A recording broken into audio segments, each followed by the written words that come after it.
Today we will be talking about Coca-Cola Bottling Company Consolidated. I'm Lindsay, we have Tara and Megan. Some background about them is that they were established in 1902 by J.B. Harrison in Greensboro, North Carolina. Contour bottle was approved in 1916. Coca-Cola trademarked the name Coke in 1920. Canned soft drinks were introduced in 1950. Diet Coke was launched in 1982, followed by Cherry Coke.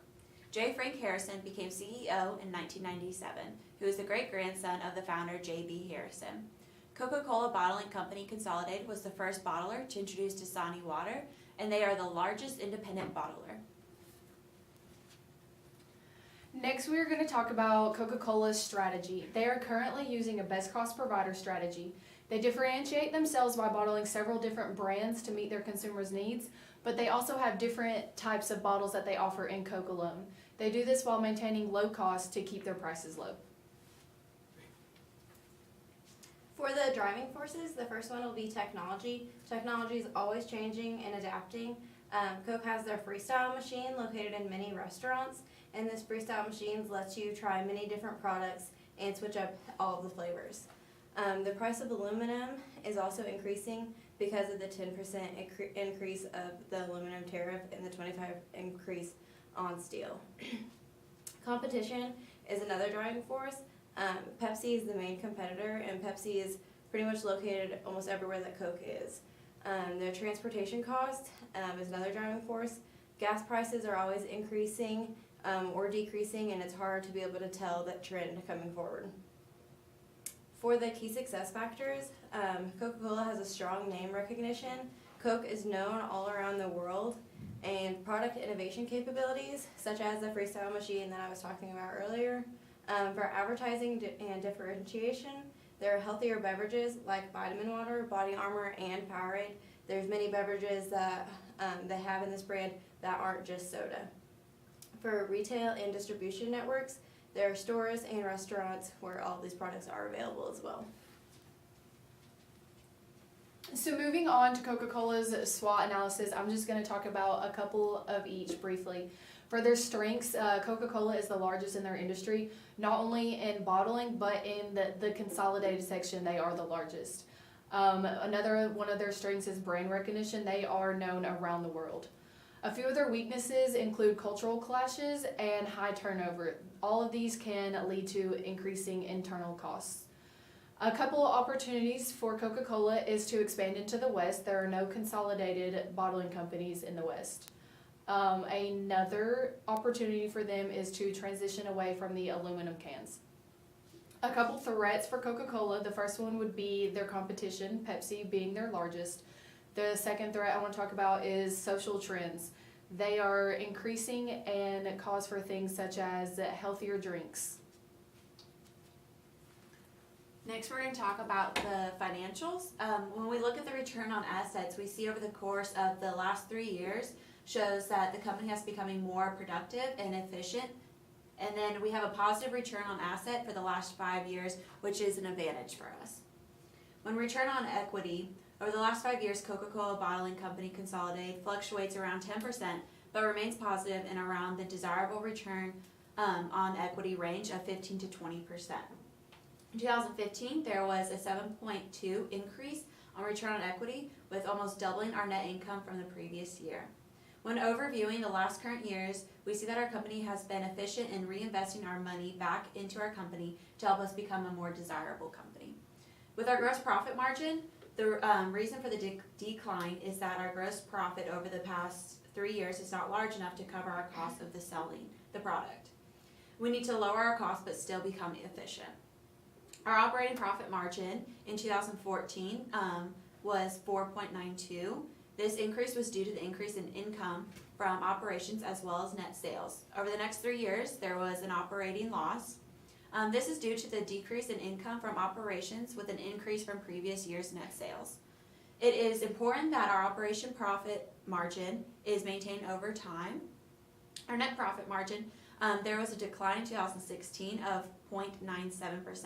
That ended the year with 1.57 net profit. This has caused the decline in our net income with a continued increase in net sales. If we have a long-term trend of positive net income, positive net margin, then we will have a competitive advantage in a healthy business. So moving on to our concerns. The first one is clashing of toxic cultures. After Coca-Cola Company acquired the other bottling companies, there have been reports about toxic cultures. Our second concern is increasing turnover. This can lead to, as I said, a higher internal practice or prices, such as the price of recruiting and training. The third concern we have is increase in cost due to tariffs. The increase in aluminum is causing an increase in our cost. The fourth concern we have is decline in demand due to a higher price. We are worried that when Coca-Cola increases their price from the 99 cents for the can, that it will decline demand. And our fifth concern is losing sales because loyal Coca-Cola consumers are unaware of healthier drink options. Our first recommendation is for employees to create an action plan addressing cultural clashes. This is a multi-step process, and the first step in this is to have a meeting with vice presidents to link culture to business reasons. A few topic points to bring up would be that disengaged employees can cost companies $3,400 for every $10,000 in salary a year. Engaged employees result in a 29% higher revenue, 50% more likely to have above average customer loyalty, and 44% more likely to turn above average profits. The step 2 is to evaluate the current employee engagement survey or to create one. The survey should measure areas such as these and can look similar to this. Anything below an average of 3.5 is considered disengaged. The third step is for vice presidents to lead a meeting with employees in their scope. In this step, vice presidents will read verbatim the responses from the employee engagement survey. The fourth step is that HR will help create and partner with focus groups of 5 to 7 people in each vice president's scope. They have 3 months to analyze the results from the survey and create 2 suggestions for vice presidents to start implementing. During this process, vice presidents are sent to a 2.5-day retreat to cover people topics. On the first day, they will do about 3 hours of engagement survey and 4 hours of other people survey topics. Day 2 is to cover talent review. And the half day is for teamwork training. Step 5 is for this focus group to give their suggestions for the vice presidents to start implementing. Next, the vice presidents will hold a meeting to tell all the employees in their scope of the new changes. Vice presidents will also have a meeting with the president of the company to present the same suggestions that will be implemented. To measure this progress, we will continue the employee engagement surveys. Coca-Cola needs to create a Twitter contest to win 3 vacation days with the hashtag #WhyILoveMyJob. We can also implement Pizza with the President, which is once a month, 5 to 6 employees give the president feedback about the changes happening in the office while they have pizza together. For our second recommendation, it is going to be replacing the aluminum cans, and this will address our concern about the increased cost due to tariffs. We want to replace many of the aluminum cans with carto cans. They're going to look similar to this. It is basically a can made out of a paper bottle, and so it's environmentally friendly, and it is cheaper than aluminum. Carto cans are popular internationally, so specifically in Germany. They have a shelf life up to 12 months, and that doesn't affect the aroma, the color, or the taste. And internationally, many of the beverages that are held inside these cans, they have a wide variety from tea to juices, coffee, water, and many soda-like beverages as well.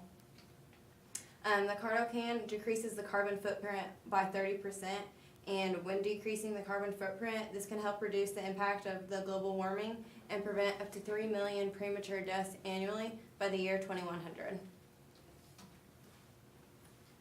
Our third recommendation would have an advertisement campaign to make consumers more aware of other options Coca-Cola has to offer. This addresses our concern about losing sales because of loyal Coca-Cola consumers are unaware of healthier drink options. We would want to do 2 different campaigns with hashtag Coke is more than soda. Our first campaign would be with Dwayne Johnson, also known as The Rock. We would want him because he is the 6th most followed person on Instagram and has 121 million followers and averages about 1.2 million likes and 8,000 comments on every post. We want him to promote the Core Power Milkshake. What we would want him to do is post a picture on Instagram. It would be a picture of him after a workout with his favorite flavored milkshake. We'd want the statement to say, starting this New Year's off right with my favorite Core Power milkshake. To recover better after a great workout. Show us your favorite Core Power milkshake using hashtag Coca's More Than Soda by January 31st. 100 lucky participants will be chosen on February 1st for a $500 gift card to Dick's Sporting Goods. And we have our hashtags. And then this contest will begin January 1st and go through January 31st. We'd want him to post this ad on January 1st of 2019 at 10 a.m. Pacific time. Then we would want on January 28th for him to post a story, which would be a little less than a regular Instagram post. And we just want it of the milkshake, and then it would say, don't forget to post your favorite Core Power milkshake using hashtag Coca's More Than Soda by January 31st to win a $500 gift card to Dick's Sporting Goods. The winners will be announced February 1st. We chose Dick's Sporting Goods because they are relevant to our contest, as well as they provide many locations across the country, so our winners won't have to sacrifice the location isn't close to us, so we don't want to participate. Because we are getting Dick's Sporting Goods name out there, we would like them to contribute about 10% to this ad, which if our ad costs $50,000 for the gift cards, it's about $5,000 for them to contribute. Our second advertisement would be with Chrissy Teigen. She is the top 25 most influential people on the internet. She has 21.1 million followers and averages about 500,000 likes per post. We would like her to promote Honest Tea as well as Honest Kids. We would want her to post a picture of her at the park with her kids, and it would state with the Honest Tea, and it state enjoying the first day of spring at the park with Luna and Miles. With my Honest Tea and Honest Kids that Luna loves, I love this brand that I can trust, that they are organic ingredients that I am giving to my kids as well as myself. Show us your favorite Honest Tea by posting a picture to Instagram using hashtag Coca's More Than Soda by April 20th for 100 contestants to win $500 gift card to HelloFresh. When we want her to post this would be March 20th, 2019 at 9 a.m. That is the first day of spring. And then the contest would go from March 20th through April 20th. We would again want her to post to her story on April 18th saying don't forget to post your favorite Honest Tea using hashtag Coca's More Than Soda by April 20th to win $500 gift card to HelloFresh. The winner will be announced April 22nd. We are partnering with HelloFresh because they are a world-known brand and they are ranked number 1 on top 10 meal deliveries. Also, with partnering with mothers and trying to promote our drinks, we are accommodating mothers by providing ready-to-go meals without having to go to the grocery store. As well as with our last campaign, we would like to partner with HelloFresh and have them contribute 10% of the gift cards, which would be about $5,000 for this. So here we can see the cost of the advertisement. With Dwayne Johnson, his paid advertisement would be $700,000. He has about an average of $650,000 per Instagram post. We have a little bit higher because we also want him to post a story as well. Prizes would be $50,000. We have 100 contestants with $500 each. Case of beverage and shipping is we'd want to provide him the drink, so we would provide him a case of his favorite flavor, and the shipping and the cost would be about $50. And then to ship the gift cards, we'd say about $200 to ship these. So for Dwayne's advertisement, it would cost us $750. With Chrissy Teigen, her paid ad would be $200,000. We couldn't find any of how much she gets paid per advertisement, but we believe she is worth $200,000 to us. Prizes would be $50,000, again with 100 participants, as well as $500 for each gift card. We would like to provide her with a case of her beverage as well, whichever flavor she'd like, and that's about $40. And then to ship our gift cards to our winners is going to cost us $200. So for Chrissy Teigen's ad, it's going to cost us $250,040. So the cost of this advertisement will be a grand total of $1,090,000. And this is if with Coca-Cola, they have a over $3 billion expense to advertisement. And with this advertisement, it wouldn't even be at 1% of their budget. Again, thank you for listening to our presentation.